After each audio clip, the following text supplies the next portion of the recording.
But now we have not one, not two, but 3 books worth of companions to look at. Return to Oz takes characters from both the second and third Oz books, as well as returning characters from the first Oz book. So let's start with those. For the movie, this basically just means the Scarecrow. And that's about it. That means no Pansy Tin Man, no insufferable bimbo Glinda, and no comic relief Cowardly Lion. He was actually okay in the movie. We get to see the Tin Man and the Lion, but they don't really do a whole lot, and Glinda doesn't make an appearance at all. In fact, even the Scarecrow doesn't do much. I mean, yeah, the plot is centered around his rescue, but the Scarecrow himself doesn't show up until the very end. In the Land of Oz, we get to see the Scarecrow and the Tin Man again, but not the Lion. The Lion does make an appearance in Ozma, but even then we don't see that much of him, and he doesn't do that much. And you'll recall from the Wizard of Oz review that I said that the Lion was by far the strongest companion. Now, I don't know how popular he was with fans, but he was definitely the strongest character. And he's the one we barely see. Fail. But let's look at the characters from Book 2, in this case, Jack Pumpkinhead and the Gump. Jack Pumpkinhead is a creator of Ozma, brought to life by Mombi's magical powder. Unlike the previous companions, however, Jack Pumpkinhead doesn't really have anything to contribute to the group. He doesn't have any real strengths or virtues, like the Scarecrow's intelligence or the Tin Man's axe. Plus, he falls apart easily and has weak joints. Still, in the movie he at least tries, attempting to hold the Gump together in flight, even though it means falling apart himself. In the book, he does nothing. He does absolutely nothing, except whine constantly about how he's going to spoil. In fact, Tip has to build the Sawhorse specifically so that it can carry him so that his joints won't wear out. He has no purpose other than to be another creative-looking character. The Gump is created out of random elements found where our characters are being held prisoner. 2 couches, some palm leaves, a broomstick, and the head of an animal called a Gump. All tied together with twine and brought to life, again, with Mombi's magic powder. While both characters are interesting, at least from a visual standpoint, the book's character actually carries through to a natural conclusion, while the movie character is kind of forgotten about after his usefulness is expired. And I actually like the direction that the book takes. The Gump requests to be taken apart because he doesn't want to live his life as this monstrosity. He seems to be the one character who doesn't care to live as an animated thing, probably because he remembers his previous life as a proud animal. And finally, from the third book, we have Billina, the talking hen, who is about on the same level of likability and annoyance in both versions, though perhaps a little cleverer in the book, and Tik-Tok, who is by far the most interesting character in the first 3 Oz novels. Tik-Tok is a mechanical man. He's actually been referred to as literature's first robot, who can be wound up for thinking, speaking, and action. He is advertised as being able to do anything but live. Dorothy activates him, and he, in turn, acts as servant to her. The character is interesting for a couple of reasons, outside of being literature's first robot. First, he's a mechanical man, but he's capable of thinking for himself, provided, of course, that his thought is wound up.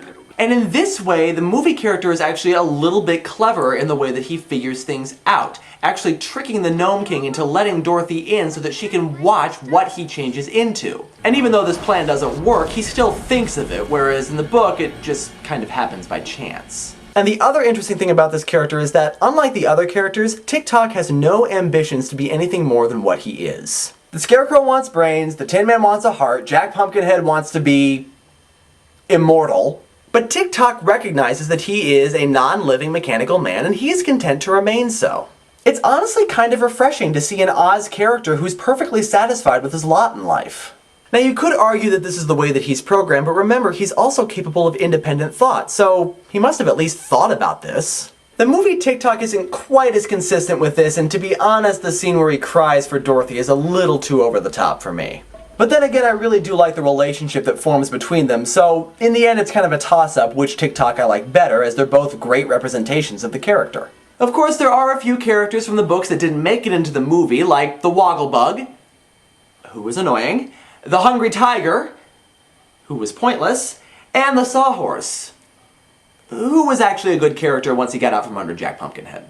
I think I personally would have liked to see the Sawhorse rather than Jack Pumpkinhead in the movie, but I guess they had to go with the most memorable character, so in general I'm happy with the choices they made. I also appreciate that the companions act more like companions.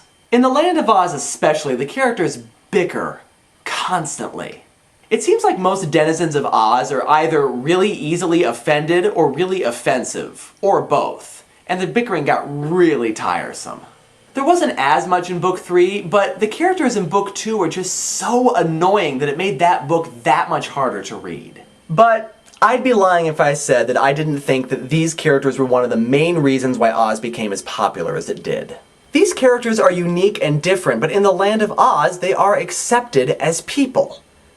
Or animals on the same level as people, whatever the case may be. For all the arguments that these characters have, you can always sense the bond that they share for being different. Oz is a place where differences are not only accepted, but celebrated, which gives these characters widespread appeal, particularly among children. Also, one consistent feature with all of Baum's characters is that they're all flawed in some way. The Tin Man is vain, the Wogglebug is arrogant, Jack Pumpkinhead is a whiner, and the Sawhorse isn't very bright. And while we are often annoyed at these character traits, we also recognize that, again, they are accepted as people in spite of their flaws. Baum never sets out to create the perfect character, even in his idealized versions of Dorothy and Ozma, and he describes his characters in a very frank and objective way, so that we see their flaws, but also their virtues, and their virtues usually outweigh their flaws. And for that reason, I prefer the varied and creative characters of the books. Annoying though they often are. But what about the innovative ways that these storytellers created the magical land of Oz? I don't know why, but I really like watching 80s fantasy visual effects. I really enjoy looking at the creativity behind them. Now you can do pretty much anything with computers, and there's still a lot of creativity behind it, but to be honest, sometimes they look a little too perfect. The effects in this movie don't always look flawless, and some of them actually look kind of cheesy, but I like the gritty look that they give everything. Plus, I always get the sense that there's something there, whether it be stop motion or puppetry. In that way, it seems more real to me. As I've said numerous times, Baum's focus is on the land and the characters. As such, his descriptions are very detailed and realistic. And naturally, there's a lot of creativity behind everything. I mean, you've got a walking scarecrow, a man with a pumpkin for a head, and a creature made out of 2 couches, a broomstick, palm branches, clothesline, and a mounted animal head. Who thinks of that? Plus, you have all the descriptions of the Land of Oz itself, its various regions, and the people who live there. In the 3rd book, Baum introduces 2 new countries, the Land of Ev and the Realm of the Gnome King, each with its own people and history. Now that's a lot of creativity in 2 books, and while it can be overwhelming at times, it makes the world seem that much more vivid, and Baum's straightforward style of storytelling is very refreshing and enjoyable to read. But for all that, Baum's books are intended to create a fairly safe world. Land of Oz has about as much conflict as the 1st book, which is to say very little. There's a little more in the 3rd book, and we definitely have a legitimate villain, but it's not what you'd call a dark series. The movie is dark. Almost everything seems sinister. Hell, even Kansas seems sinister. The movie also parallels a theme from the original movie by having characters from the Land of Oz parallel characters from Kansas. In this case, the doctor and nurse from the hospital in Kansas become the Gnome King and Mombi, respectively. And they even have the squeaky wheels of the gurney become the Wheelers, which I thought was kind of clever. Plus, maybe it's a little creepy of me, but I just love seeing Oz destroyed. I really like seeing things that shake our perception of reality, and with Oz being such a cultural phenomenon, seeing it destroyed like this was really effective. In my Wizard of Oz review, I chose movie for this category because of the darkness with which they portrayed the land of the Winkies. That same atmosphere is created throughout this entire movie, so it seems only natural that movies should get the point.